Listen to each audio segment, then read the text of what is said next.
Bulk ಮಾಡಿದ್ರೆ stop making this three mistakes which can lead to failure of the muscles. First mistake enough protein ಸಿಗದೆ ಇರೋದು. ನಿಮ್ಮ ಪ್ರತಿ ಮೀಲ್ಗೂ ಎಗ್ಗು, ಪನ್ನೀರ್ ಆ್ಯಂಡ್ ಚಿಕನ್ ಈ 3 ಸೋರ್ಸ್ನ ನೀವು ಎವ್ರಿ ಮೀಲ್ಸ್ಗೂ ನಿಮ್ಮ ಮೀಲ್ಸ್ಗೂ ಆ್ಯಡ್ ಮಾಡ್ಕೊಳ್ಳಿ. ಆ್ಯಂಡ್ ಸೆಕೆಂಡ್ ಮಿಸ್ಟೇಕು, ಕಾನ್ಸ್ಟೆಂಟಾಗಿ ನೀವು ಒಂದೇ ವೇಟನ್ನ ಯೂಸ್ ಮಾಡಬೇಡಿ. ವೀಕ್ಲಿ ನಿಮ್ಮದು ವೇಟ್ನ ಚೇಂಜ್ ಮಾಡ್ತಾಯಿರಿ. ಚೇಂಜ್ ಮಾಡಿದ್ರೆ ಲೀನ್ ಬಲ್ಕ್ ಬರುತ್ತೆ ಬಾಡಿಗೆ, ನೀವು ರಿಸಲ್ಟ್ಸ್ನ ನೋಡ್ಕೋಬೋದು. ನೆಕ್ಸ್ಟು ಥರ್ಡು, ಏನೋ ಸ್ಲೀಪ್ ಬೇಕು. 7 to 9 ಅವರ್ಸು ನಿಮಗೆ ಸ್ಲೀಪ್ ಬೇಕೇ ಬೇಕು. ಆವಾಗಲೇ ಮಸಲ್ಸ್ ರಿಕವರಿ ಆಗುತ್ತೆ ನಿಮ್ಮ ಬಾಡಿಗೆ. ಆಮೇಲೆ 3 to 4 ಲೀಟರ್ಸ್ ಆಫ್ ವಾಟರು ದಿನ ಕುಡಿಲೇಬೇಕು.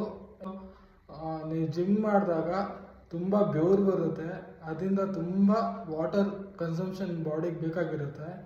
ಅದಕ್ಕೆ 3 to 4 litres of water daily ಬೇಕೇ ಬೇಕು ಬಾಡಿಗೆ. ವಿಡಿಯೋ ನಿಮಗೆ ಇಷ್ಟ ಆದರೆ, ಈ ವಿಡಿಯೋಯಿಂದ ನಿಮಗೆ ಜಾಸ್ತಿ ಯೂಸ್ಫುಲ್ ಆದರೆ ನಿಮ್ಮ ಜಿಮ್ಮಿಗೆ ಈ ವಿಡಿಯೋನ ಲೈಕ್ ಮಾಡಿ, ಶೇರ್ ಮಾಡಿ, ಸಬ್ಸ್ಕ್ರೈಬ್ ಮಾಡಿ. ಇನ್ನೂ ಜಾಸ್ತಿ ಹೆಲ್ತ್ ಆ್ಯಂಡ್ ಫಿಟ್ನೆಸ್ ಶಾರ್ಟ್ಸ್ನ ನಾನು ನಿಮಗೆ ತಲುಪಿಸ್ತಾ ಇರ್ತೀನಿ. Thank you.